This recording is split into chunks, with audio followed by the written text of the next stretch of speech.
Hello everyone, this is Pico Entertainment and we are back again.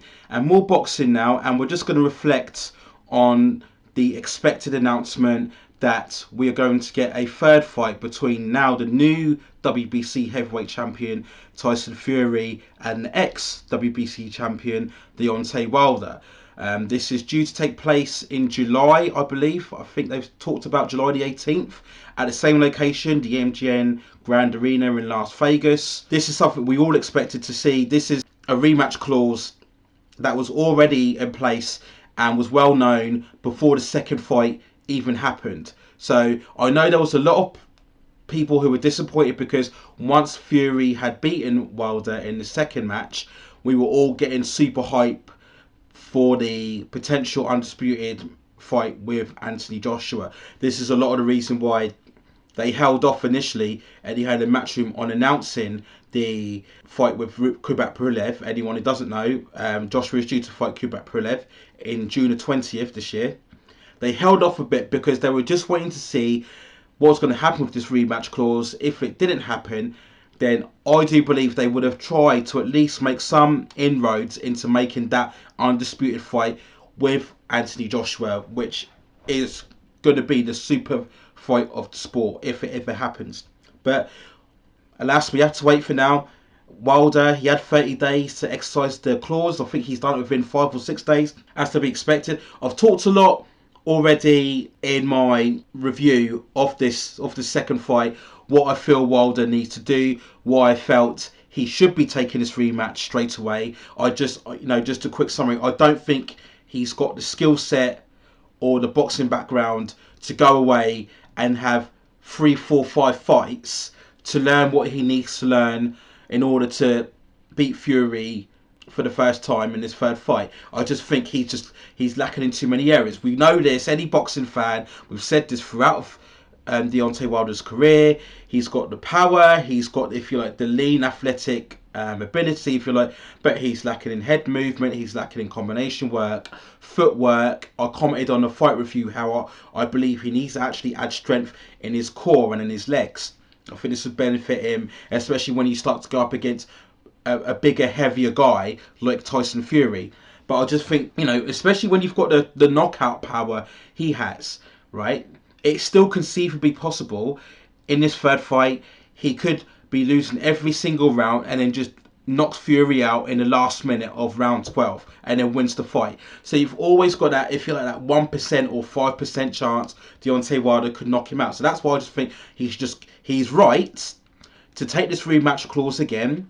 He's going to get another big payday again. And as I mentioned before, if he loses, and at least he's lost to the top guy, right? He'd rather lose to the guy everybody sees as the best of the sport as opposed to slipping up against a standard mandatory, okay? So I've got no problems with him taking the fight. I understand everybody having the arguments that he should go away and just let Tyson Fury get on with it. If he manages to get an undisputed with Joshua, let them fight it out, and then once he's learned a bit more about his game and added more layers to his game, he can then come back and then fight them for the undisputed. I'm sure there was some sort of permutation we could have had where Wilder could have stepped aside, okay, and said, right, let Fury and Joshua fight each other and then I get the winner. Okay, there could have been a version of defense. They could have worked it out like that. The only problem I think you had there was Joshua had to fight Pulev, who, remember, had already stepped aside to allow Joshua to rematch Andy Ruiz in Saudi Arabia. And as we know, the IBF are very strict on their mandatories. Remember, they stripped Fury when he recently beat Klitschko and was contracted for a rematch. And, within a couple of weeks, already stripped Fury off the IBF belt. So I think it was probably unrealistic to think that we could have got the undisputed in July. Don't get me wrong, I wanted it. I think majority of boxing fans wanted it. I've commented many times, the sport needs that undisputed heavyweight champion who will then go on and have multiple defences across the globe and really become a figurehead of the sport. And we can still get that, regardless of who wins between Wilder and Fury. We can then eventually get the Joshua fight. It looks like now any chance of that would have to be in December.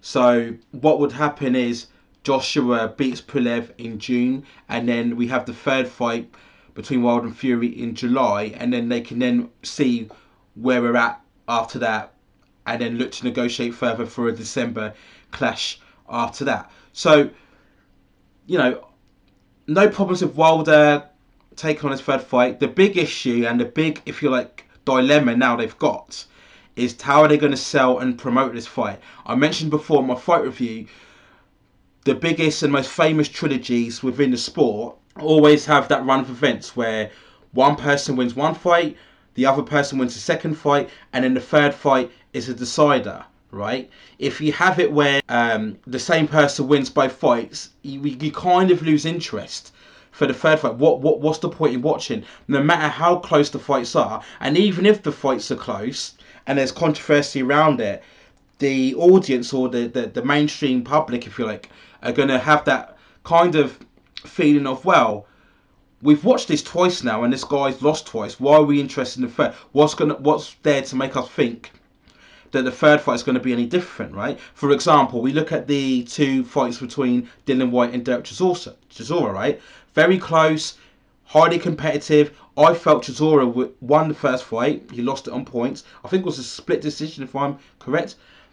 We had the second fight, which again I thought Chisora was winning, and then Dillian Whyte knocked him out in the 11th round, I believe. So my point is, Dillian Whyte wins both fights. So why are we asking for a third? Despite the fact that both fights are very exciting to watch, you know, lots of epic moments. Both fighters very coming forward, heavy punches, but Dillian Whyte's won both, right? Chisora is literally going to have to knock him out to win the fight. We have the same with the Canelo and GGG, right? Again, you had the controversy of the first match. Me, like many others, felt GGG definitely won the fight. I mean, I don't even think it was a debate.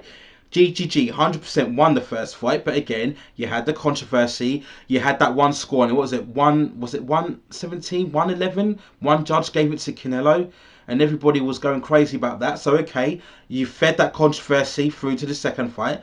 Canelo performed a lot better. Canelo gets it on the points. I felt that match was a draw. Okay, but again, you've had it twice now where Golovkin has performed, I think, better. I mean, I can accept more the draw. I think that's what I meant to say. I can be more tolerant of the draw in the second fight. I still think GGG did enough to win, but a draw was a much more acceptable decision second time. But from a general point of view, Golovkin's fought Canelo twice now and hasn't won. So why are we bothered about a third fight? Do you see what I'm saying? So you need that original script. It's got to be 1-1, and the third one decides it. Now, people will say, well, Peter, what about Joshua and Ruiz? That's 1-1, right? The problem you've got with Joshua Ruiz is that the second fight was so one-sided. I've commented on the most famous trilogies before, and if you look at all of those fights, they are very nip and tuck, 50-50, toe-to-toe, epic, all-out wars. That's what you want, right? You want an all-out war, and again, one person winning one person winning the other. So to get us amped up, we've still got that kind of suspense, if you like, or unpredictability about a third fight, right?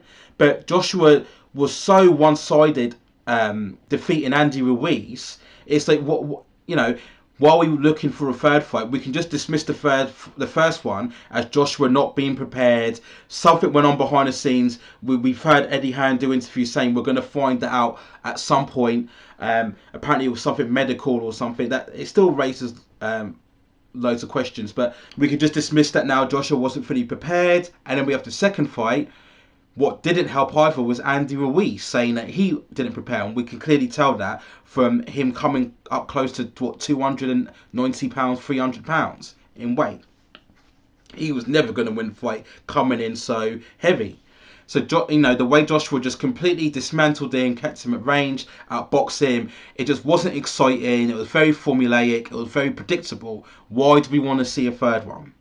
Okay, so the dilemma they've got this Wilder and Fury one is that the first fight, despite it being very dramatic and very controversial, those are, if like, the prerequisites that you want to set up a rematch, right? Many people felt Fury won, but of course the 2 knockdowns by Wilder was the equaliser. Fair enough, Okay, so we've got the setup perfect for the second match, right? But in the second match, it was just a complete destruction, just a complete annihilation. I've watched it several times after since, and it's still unbelievable how Fury was just able to completely destroy Wilder. You know, it was just, I gave Wilder the second round, and even that was a close round. And then after that, it was just all Fury. You just cannot give any argument for Wilder. Okay, so when it's completely one-sided, just like the Joshua and Reese one-sided, different style, different kind of nature of a dominating result, but still a dominating result. Why do people really want to see a third fight? Especially if the majority of people felt Fury won the first fight and was robbed, and then kind of justice was kind of done, or he got his reckoning in the second fight. So to many people, Fury's won twice, right? Why are we bothering to see the third fight? And again, what I explained before, you look at Wilder as a fighter and his strengths and weaknesses, and you again, people will ask, what can Wilder do to affect Fury, right? Fury beat him the first time, kind of like on a jab, on the back foot, okay? Coming forward, yes, when he needed to, but very much, you know, kind of a passive aggressive style.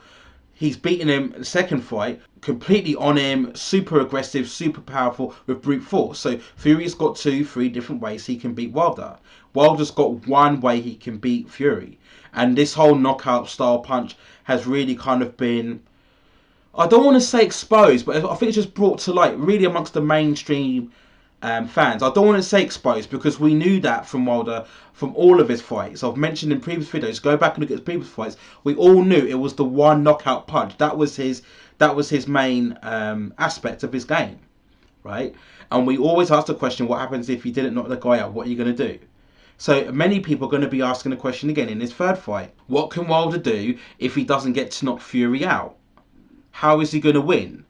You know, he's not going to box at the back foot. He can't do that. He's not going to use combinations. He can't really do that. He's not going to grapple Fury, hold Fury, and kind of work on the inside. He's not. We haven't seen him do that before. Okay. Now, to play devil's advocate, it's conceivable that Wilder could go away and change trainer, add a few more in. We've heard all these weird silly rumours, you know, the likes of Floyd Mayweather saying they would like to train Deontay Wilder, whatever. But he could get extra coaching in, right? Just like Fury did. And he may be able to really change his style and come out with a whole different kind of fighting technique, a fighting approach. Okay? And that would catch Fury off guard. I mean, the style of surprise, if anything, would aid Deontay Wilder if he came up with a different game plan. Okay? He could do it.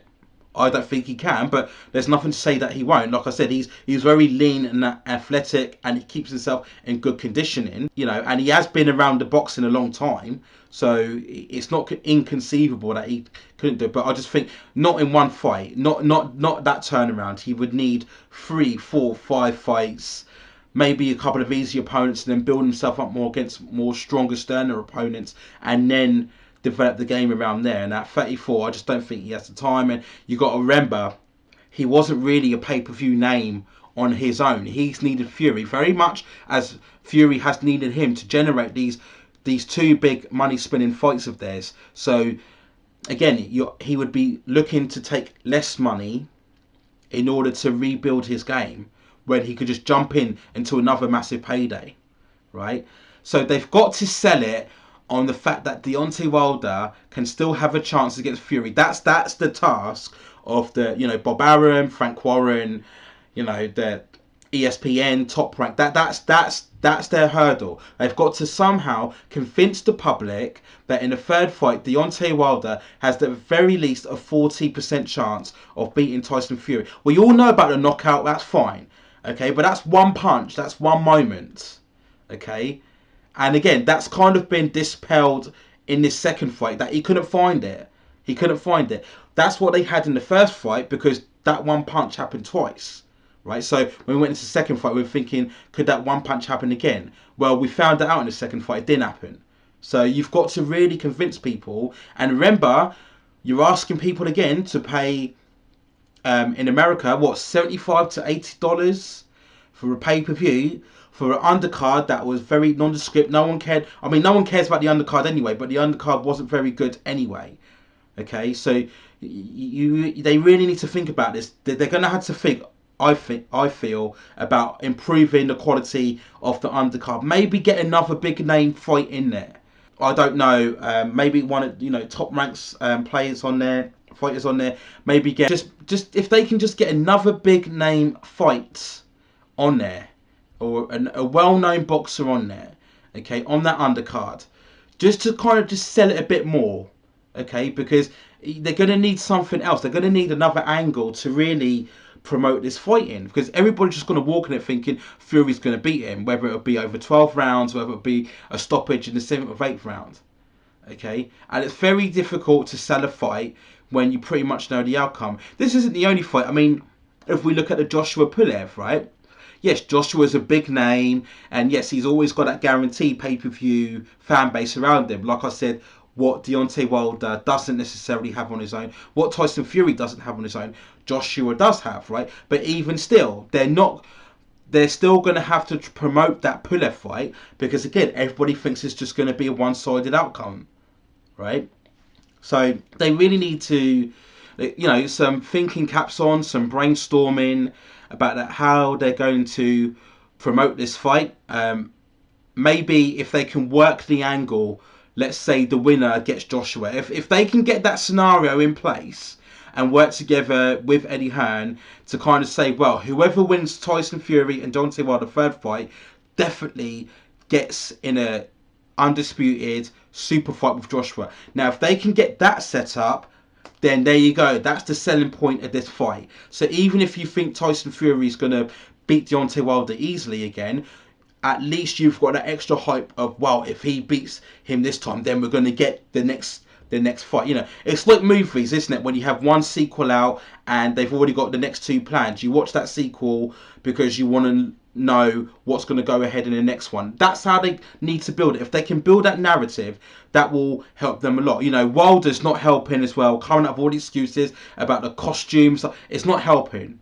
Okay, now, very well, the costume probably played a part, but again, people are thinking, what are you doing wearing that costume to your ring walk? You would have had it fitted prior. You should have surely noticed any issues or problems prior to that. Why are you wearing it now? I mean, a lot of coaches would have said, no, he's not wearing that, because they would have had the insight to know that, a costume like that is going to potentially affect his movement. And again, no one's really commented, but the face mask as well. We don't know if that would affect any of his breathing. I commented, and a lot of people commented, Wilder, from pretty much the second, third round, just already looked exhausted, was breathing very heavily. It's a combination of things. You could put it on a bit of the element of the costume, but I think more of it was Fury's extra weight, and he was holding and grappling Wilder a lot. And that really sapped the energy out of Wilder. I think all of those factors play a part. But again, when you're in a combat sport, okay, you have this demeanor or this perception as a hard man, gladiator, a warrior, right? Go out on your shield, all of those kind of themes, right? So the last thing people want to hear is blaming it on your costume. Okay, if you're wearing a costume in the fight, fine, but you ain't wearing a costume in the fight. Very similar to, as we all know, David Haye when he lost to Vladimir Klitschko, blaming it on his little toe. People don't want to hear that. That puts people off. You see, that makes the job of promoting his third fight even harder when you come up with little smaller excuses like that. Wilder should have just said, nope, Fury beat me. He was the better man, and I'm gonna try and even it out in the third fight. That's all you got to say. Just say that, and then at least people can kind of give a little bit of leeway to him. Think, well, never know. Wilder will be more determined. He'll be more kind of motivated to go all out and prove everybody wrong, and he might knock him out in the first round. Don't give silly excuses like the costume. Don't say that. It just taints it. Okay, so those are my thoughts on the third match between Wilder and Fury. I'll give a breakdown later on how I think the fight's going to go. This is just a case of a view of the kind of issues they're going to have in promoting this fight for a third time. The fact that Fury by many has been the overwhelming victor in both fights is going to make it a difficult sell for them in this third fight, especially when you're charging again $75 to $80 pay-per-view, and we assume you're not going to have a great undercard. The whole point is when you have a massive pay-per-view fight like this between two big names, they get the majority share of the money pot, and then you have, say, lesser names, smaller names, who you can then give a smaller amount on there. So, for example, you wouldn't have AJ and Canelo on the same bill, right? Because they'd want their equal share of the pot, right? So that's my thought. So we'll see what happens. I mean, they've been reporting that this second fight did anywhere from around 850,000 to 1.2 million. I think Eddie Hearn came on a couple of things. He said that the budget or the break-even number was 1.2 million.